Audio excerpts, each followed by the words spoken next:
Bueno, buenas tardes. No, buenas tardes todavía no, por Dios. Buenos días otra vez.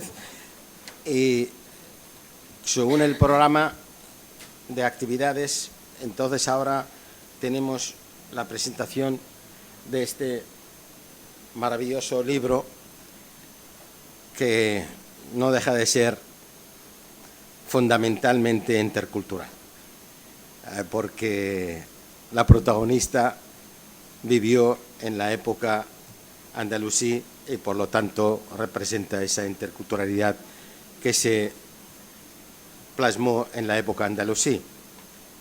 Aquí tenemos a su autora, que vino precisamente de Madrid para presentar su libro, y yo personalmente y el Círculo Intercultural Hispanoárabe se lo agradece muchísimo, porque son libros relacionados con lo que nosotros, como he dicho otras veces, trabajamos, que es la interculturalidad. Aquí tenemos a Cristina F. Barcala, F no sé, es Fernández Barcala. Fernández, ¿verdad? Sí, es que me confundo con otro nombre. Y entonces, el título de este libro es La bailarina guerrera. Bueno, todos sabemos el dicho que dice, las chicas son guerreras, ¿no? Bueno, entonces yo voy a hablar un poquito, no mucho, porque le dejo la palabra a ella, que es la que va a desarrollar el tema del libro. Entonces, pues Cristina ha nacido en Montevideo, Uruguay. Es hija de españoles, así que también viene de cuestión intercultural. Vino a Madrid a cursar estudios superiores hace medio siglo. No sé por qué se ha puesto esto así. Yo no lo he puesto. Yo lo he cogido de un sitio, pero vamos. Estudió Bellas Artes y se dedicó a pintar y expresar en sus cuadros, ¿no? Además, se dedicó a la docencia y ha participado en talleres distintos en distintos países, por lo que mereció quedar finalista del premio de investigación Rosa Pedagógica Sensat, eso es, Barcelona, 1996. Desde 2013 a 2023 ha publicado 4 novelas. Ataúrique, 2013, El mantón de la Formarina, 2018, Nahual, Nahual la iluminadora. Nahual, iba a hacer un inciso sobre el nombre. Tenía yo una vecina que se llamaba Nahual. Nahual es un nombre árabe y ahora me vino a la mente cuando me vino su imagen, claro, era yo niño entonces. Y ahora tiene este libro de la bailarina guerrera, que es de este año. El libro está ambientado en el siglo XIII, como dije, que es la época andalusí. La historia transcurre en la península ibérica, poniendo en relieve los interesantes mestizajes a consecuencia de convivencia entre distintas etnias y religiones, además de la amalgama cultural mediterránea. Los conflictos entre reyes y emires, junto a las alianzas y tradiciones, se entremezclan con guerras y periodos de paz, donde las sociedades son protagonistas de este ir y venir entre fronteras. Este ir y venir hace aflorar muchas relaciones naturales del ser humano. Como antes yo hice referencia, e inclusive en las guerras se hace casamientos y acuerdos entre los seres humanos. En todos ellos aparece un personaje histórico como hilo conductor de esta novela, que es María Pérez, nacida en Galicia, y con su arte de cante y baile seduce tanto a reyes como a emires, nada menos y nada más, por lo que permite su paso de fronteras de un sitio a otro sin problemas. resaltando con su arte la música y la poesía. Y esto fue, según esta novela, una parte fundamental en el juego de la convivencia en las sociedades de entonces, la sociedad andalusí. El arte no conoce fronteras, y esta mujer, la guerrera, ha sido la que ha podido hacer eco de estas culturas tanto de un lado a otro. Así que pues dejo a Cristina que desarrolle un poquito esta novela. Gracias, Cristina. Muchas gracias, Pablo. No sé si se me oye. Sí. Sí. Bueno, buenos días. Ante todo, quiero agradecer la oportunidad que me brinda CIJAR de presentar esta novela aquí en Alicante y en este ambiente tan acogedor como es la Casa de Mediterráneo, a quien agradezco enormemente. La presencia de todos ustedes también es muy de agradecer, que ya siento muy cercana y amistosa. Y bueno, paso a hablar un poquito del origen de esta novela, porque el origen no era hablar sobre María Pérez la Valteira, que ha sido un personaje real que existió y del cual quedan testimonios escritos de otras personas que han escrito sobre ella. El tema fue que yo quería hacer algo ambientado en el siglo XIII por aquello de la figura de Alfonso X y a la vez del primer emir de la dinastía nazarí, Al-Ahmar. Estos reinos de taifas, los reinos cristianos guerreando, yendo unos contra otros constantemente, esos sistemas de alianzas, traiciones, espías, en fin, un poco de todo, ¿no? Y cada vez que estaba buscando material de investigación, digamos, de datos, para apoyarme en esos datos, de vez en cuando me aparecía la figura de esta mujer. Decía, ¿pero quién es esta María? ¿Quién es? Yo no la conozco de nada. Y bueno, investigando, me fue ganando de tal modo que cuando empecé a escribir, ya por el segundo capítulo, se me aparecía y se me cruzaba constantemente, porque debo reconocer que es un personaje muy seductor, muy atractivo. Se ve que era una mujer sumamente inteligente, independiente, con un carisma extraordinario, por lo cual pudo desarrollar muchas actividades al tiempo y ser tenida en consideración por reyes y emires para ejercer algunas funciones que no eran precisamente las artísticas, sino las de espionaje, por ejemplo. Entonces, al final dije, bueno, me rindo, basta, ya está bien. Voy a seguir a María la Valteira por donde me quiera llevar. Y así recorrí con ella toda la península con sus actuaciones y con otras actividades que ella tenía. Entonces, vamos a empezar por el principio. María era una niña que nació en el seno de una familia de Galicia, de la nobleza rural, podríamos decir. Su padre tenía tierras, tenía posesiones y vivía cómodamente en un entorno rural. La niña quedó huérfana de madre muy temprano, era muy pequeñita, el padre no se volvió a casar y la fue educando de una manera poco habitual para la época.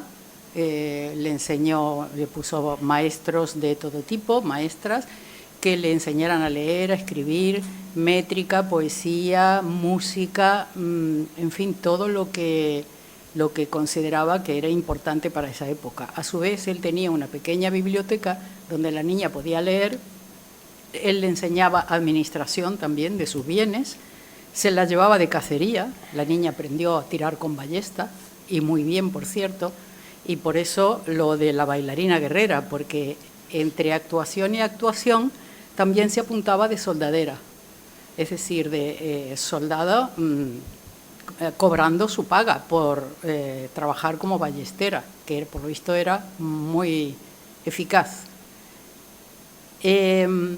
Componía, cantaba, bailaba, era muy innovadora por lo que parece, y yo con todos esos datos junté un poco todo y le añadí lo que de lógica y por deducción pensé que podía perfectamente encajar en esta novela. La historia discurre en época primero de Fernando III, el padre de Alfonso X, y después, al poco tiempo ya fallece Fernando III y toma el mando Alfonso X. Al mismo tiempo, antes de esto, hago mención a la convivencia, porque es que debo decir que suscribo palabra por palabra todo lo que han dicho los que me han antecedido en la presentación. Es exactamente lo que aparece en esta novela, en los conceptos fundamentales están todos aquí. Entonces, en un momento dado, cuando se habla de Alfonso X niño, él convive con el rehén que tenía su padre del emir de Sevilla. Era costumbre, cuando se hacía la guerra y se hacían unos pactos, tomar como rehén a un hijo del vencido para criarlo en la corte del vencedor, hasta que tuviera 18 años. Este hijo del emir, se crió prácticamente junto con Alfonso X. Y hay algunos diálogos aquí que no tienen desperdicio y que muy bien podrían haberse dado por las características, sobre todo, de Alfonso X y lo que parece que eran las relaciones entre el padre de este muchacho rehén y Fernando III, que eran bastante cordiales, casi de hermanos. Las actividades artesanas también tienen lugar a lo largo de la novela en el taller de unos tejedores de Almería, que tienen un taller de tejeduría y donde se fabrican tejidos lujosos, vamos a decir, de seda y bordados y demás, que incluso se exportan al mundo mediterráneo. Algunos de estos tejidos está probado que llegaron incluso a Bagdad y más allá, eran muy apreciados. Entonces se habla de cómo se trabajaba en esos telares, qué se hacía, cómo se hacía. También se habla de un alfar cercano a este taller de tejeduría, donde se hacían todas las labores de la alfarería propias de esa época, tanto para tareas cotidianas como elementos de más lujo, digamos, ¿no? Se habla también de las peregrinaciones, y lo digo en plural porque hay peregrinaciones a Tierra Santa, peregrinaciones a Santiago de Compostela, peregrinaciones a la Meca, en fin, a Roma, a muchos sitios y que tienen algunas características comunes para bien y para mal, las dos cosas. Se habla algo de las cruzadas tangencialmente porque María, ya casi al final de su carrera, como guinda del pastel, se apunta a una cruzada y va a Tierra Santa para ganar indulgencias y para ganar, vamos a decir, el respeto, porque por ser mujer su arte no se discutía, era indiscutible lo que ella hacía, era la mejor. Pero su vida libre, sin atarse a ningún señor, ni someterse a ninguna autoridad de maridos, ni de hermanos, ni de padres, ni de nada, hacía su vida como le venía en gana, y bueno, tenía por lo que parece muchos enamorados, que eran muchos de los juglares que aparecen aquí, que están documentados, de los cuales han escrito sobre ella, y han escrito de dos maneras: canciones de amor, se habían enamorado de ella, y canciones de desamor, cuando ella a lo mejor les abandonaba o no quería saber nada, ya había cortado el asunto. Incluso Alfonso X llegó a escribir una cantiga sobre ella, pero es una cantiga que no hace honor al título de sabio que tenía Alfonso X. Yo la incluyo en el libro y que juzguen los lectores, pero para mi gusto tiene un carácter muy grosero y soez, porque se refiere a ella todo con doble sentido, a colación de un carpintero que iba a visitarla a su casa para tomar medidas para hacer el techo de la casa, exacta. Y él todo eso lo desvirtúa y lo pone en doble sentido, aludiendo a otro tipo de actividades, vamos a decirlo delicadamente, ¿no? Bueno, lo que sí he querido incluir, porque mi formación es no solamente de Bellas Artes, las ilustraciones del libro son todas mías, es el sentido musical y del espectáculo que tenía esta mujer. Porque también he estudiado piano 8 años y he estudiado danza española y clásica durante otros 10. Entonces, todo eso mezclado, pues da un poco esto. La tentación era muy grande de poner algunas coreografías que resultasen impactantes, porque si esta mujer era tan famosa, en tanto en cortes musulmanas como en cristianas, tenía que tener una manera de actuar muy especial.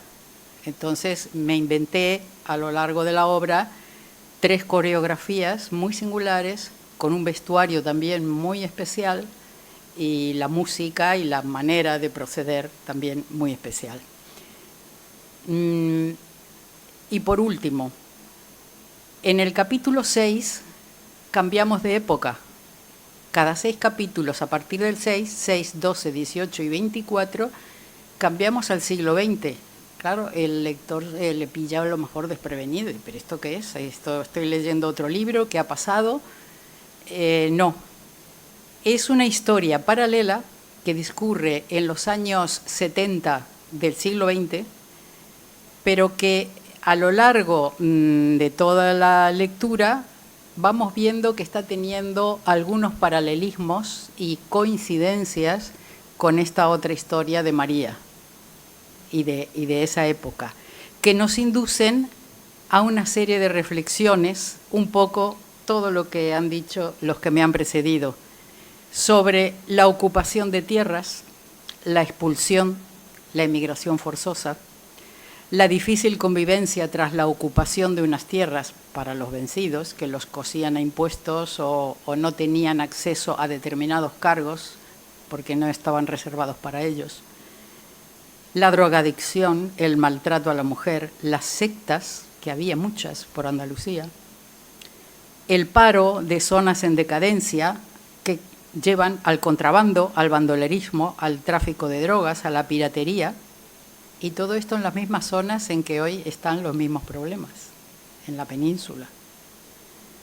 Las luces y las sombras de las peregrinaciones y de las cruzadas, la mezcla lingüística, la hibridación. Yo aquí mezclo, como nuestra protagonista es gallega, ella mezcla una serie de palabras, se entiende con todos, pero mezcla, sobre todo cuando se enfada, mezcla palabras en gallego, pero que son fácilmente entendibles. No puse términos que sean específicamente gallegos, sino que son fácilmente entendibles.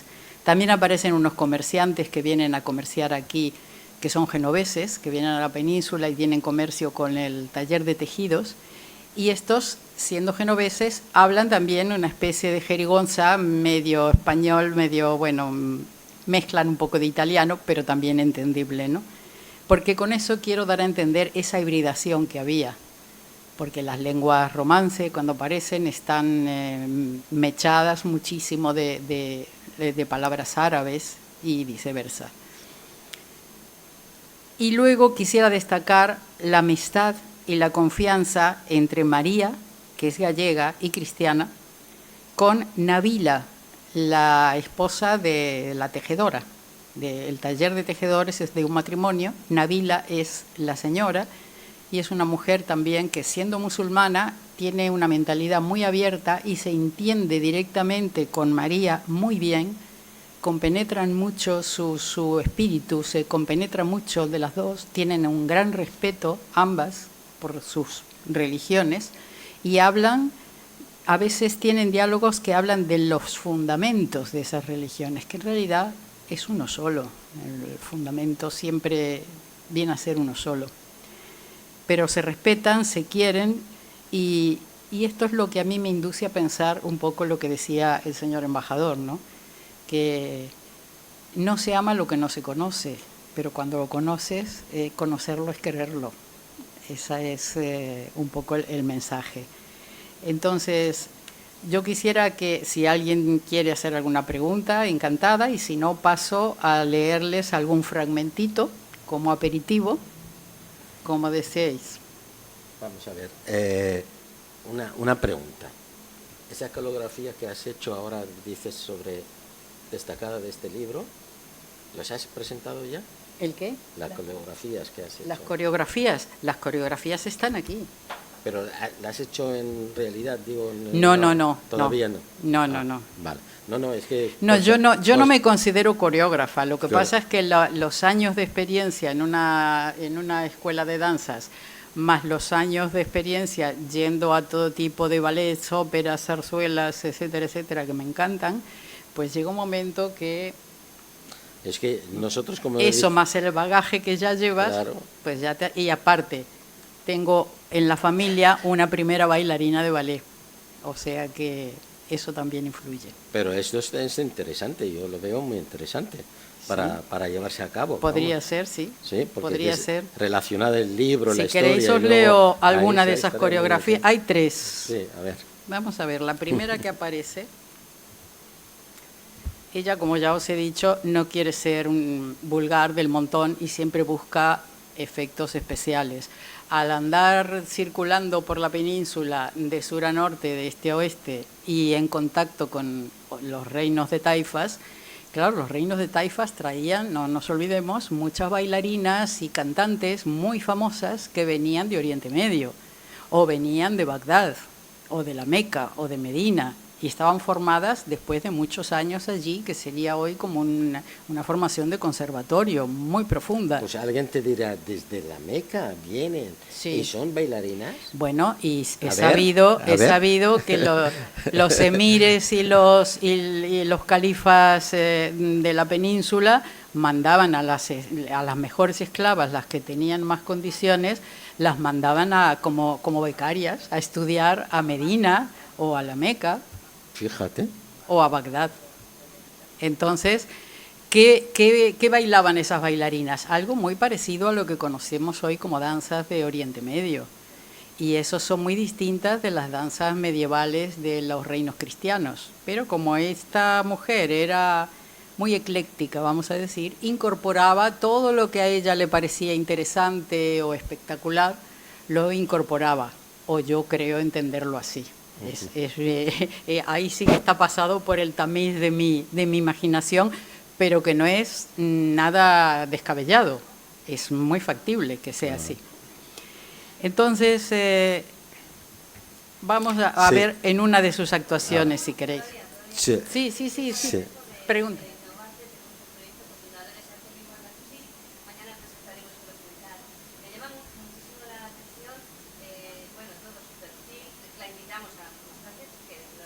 Encantada.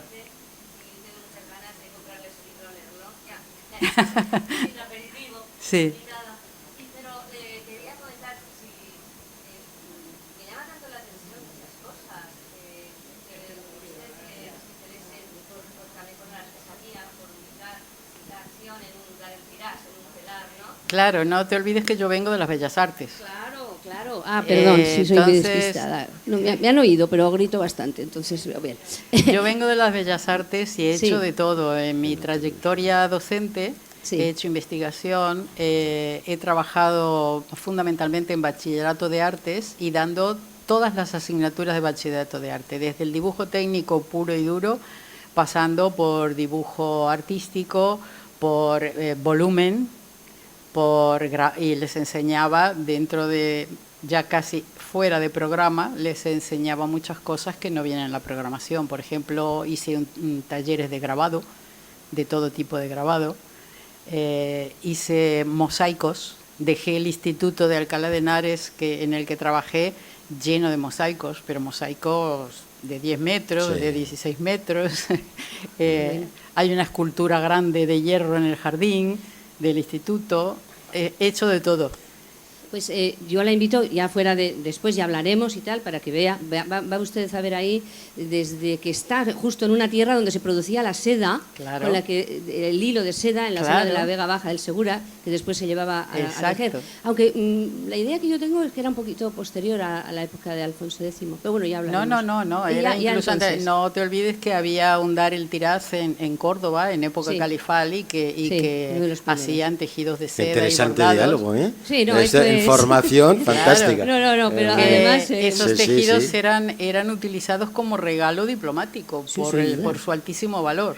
Fueron a Venecia y fue anterior. Pues tenemos a Sija Hassan de Fez, que ha resucitado el tejido del lampás es un caso único en el mundo, pues la invito a que luego lo veamos. Pero mi pregunta era más personal. ¿Cómo, de dónde usted se deja seducir por el tema de esa época, de la época andalusí?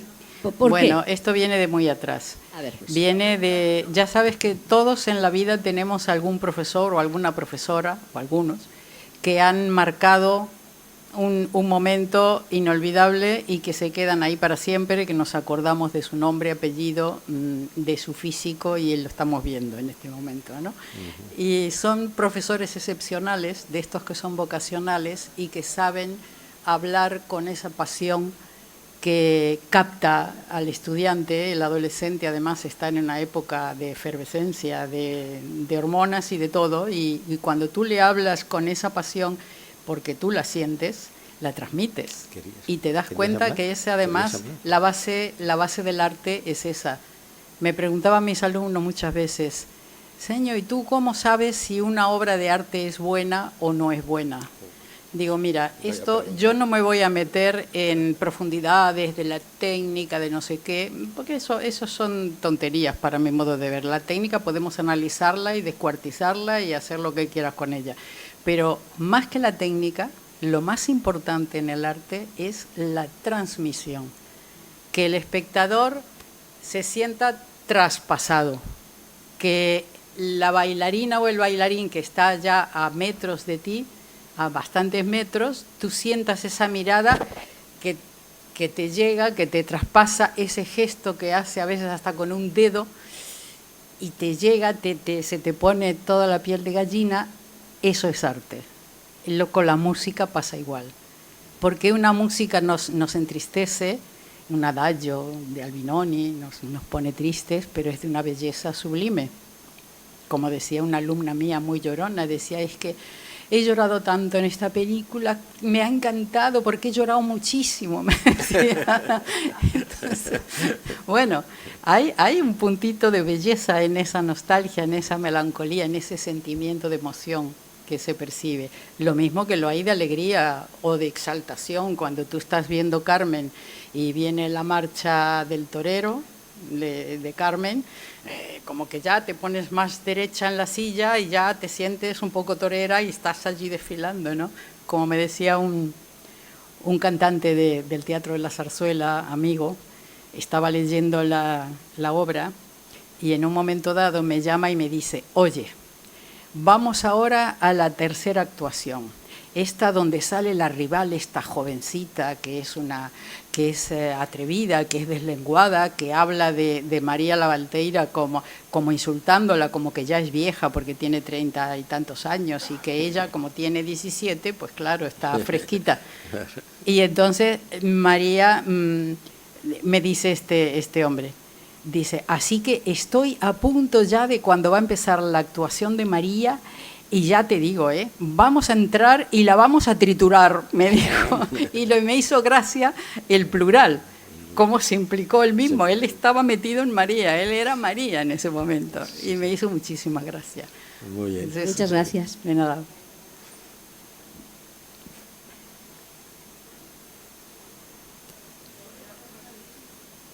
No.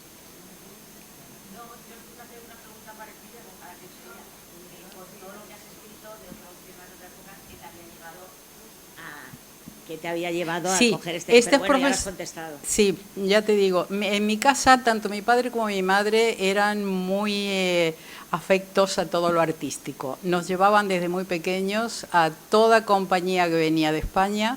Allí íbamos al teatro a ver toda la compañía, a ver cantantes, a ver todo lo que venía al teatro.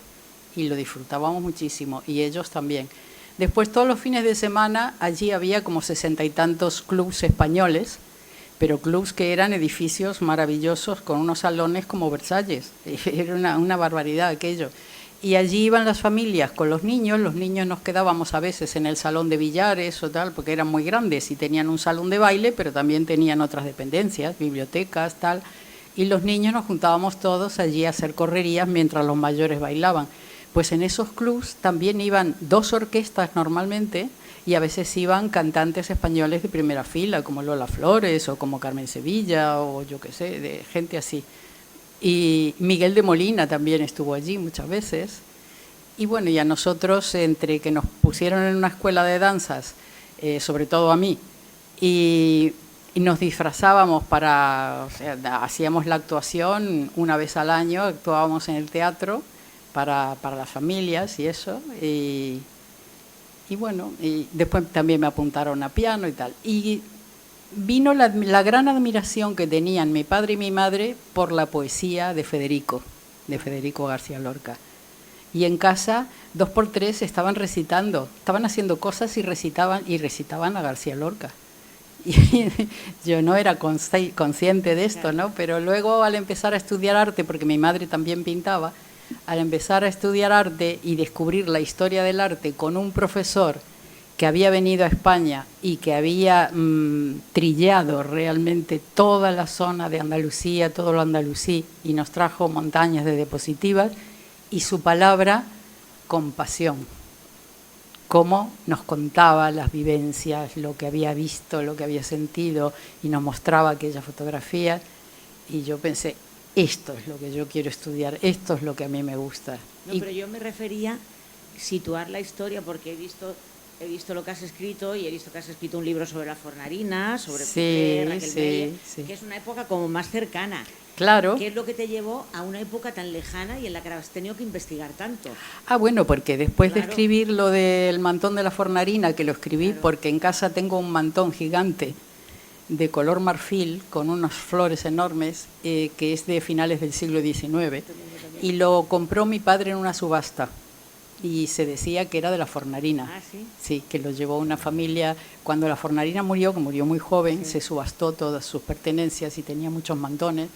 Y una familia gallega que había hecho fortuna en Montevideo, andaba siempre yendo y viniendo de Montevideo aquí a España, lo compró. Y al llegar allí, pues lo tenían ellos, y como murieron sin descendencia, todo lo de ellos lo heredaron los parientes de España. Entonces se subastó la casa, que era una mansión de estas palacete, digamos, ¿no? Fueron los de la casa de subastas, fueron a subastarla in situ, con todo lo que tenía dentro. Y ese mantón estaba en el piano. Era una de las cosas. Y mi padre, cuando supo que ese mantón se decía que había pertenecido a la Fornarina, allá que fue y allá que lo subastó, y mi madre lo llevó como vestido a bailes de los clubes españoles. Entonces, bueno, es una... Y en mi casa, te puedes imaginar, al ser hija, nieta y sobrina de españoles, en mi casa no se hablaba más que de España todo el día. Había una nostalgia terrible que me la he heredado. Por eso me he venido aquí y me he quedado. Es eso. ¿Nos lees esto? Sí, os leo esta actuación de la Fornarina, que dice así. La actuación de la Valteira se hizo esperar, como siempre. Ella era consciente de que hacía falta un buen paréntesis de silencio que acallara la algarabía de los espectadores y creara expectación, deseos de verla, pero ya con los ánimos más serenos.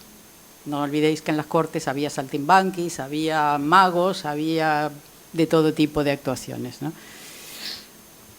Solo presentaría 2 números, aunque llenos de dificultades físicas y técnicas que asombrarían a la concurrencia.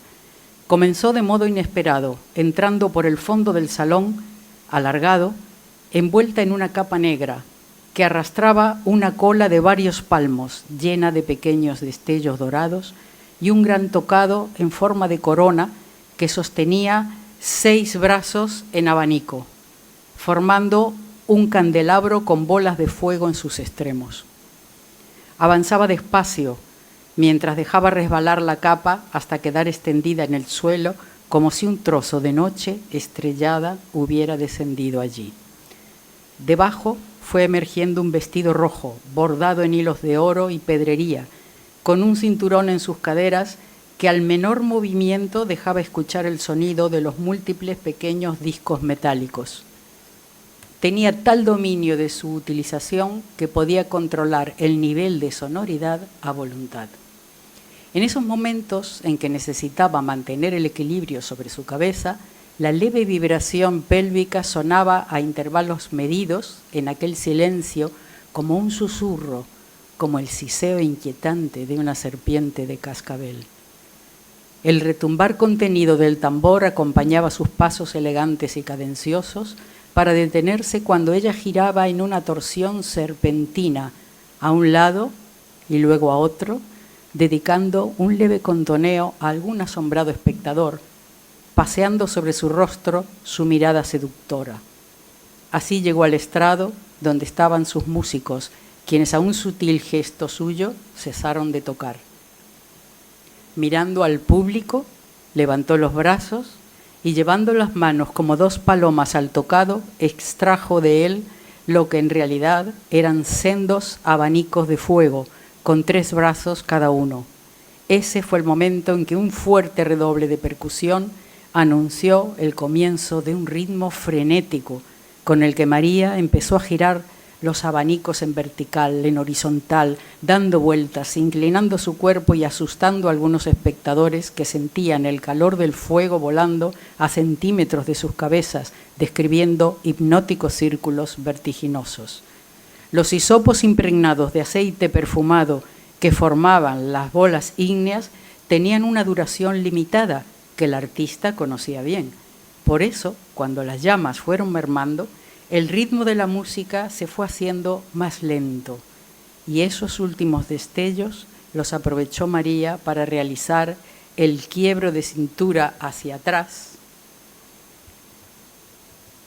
balanceando su larga y ondulada cabellera de color trigueño cobrizo, rozando a algunos de los asistentes más importantes a los que llegaba el aroma de su perfume, dejándoles sumidos en el éxtasis. Gracias. Paco, no, ¿querías, no? ¿Querías decir algo? Venga. La hubiera hecho luego. Quería saber si las fuentes documentales que me dice que ha consultado, hay alguna andalusí o árabe, y por qué nombre se refieren a ella en ese caso. Bueno, yo estuve investigando muchas fuentes. Tengo un taco así de hojas en casa porque me gusta manuscrito y he consultado sobre todo fuentes de universidades, de fondos universitarios, digamos. Las fuentes más importantes, digamos, para el tema de la Valteira son las castellanas, pero también tiré de repertorio de la investigación anterior cuando escribí Nahual, la iluminadora, que se desarrolla en época califal. Ahí ya también tenía, aunque es 2 siglos precedente, ahí también tenía mucha documentación.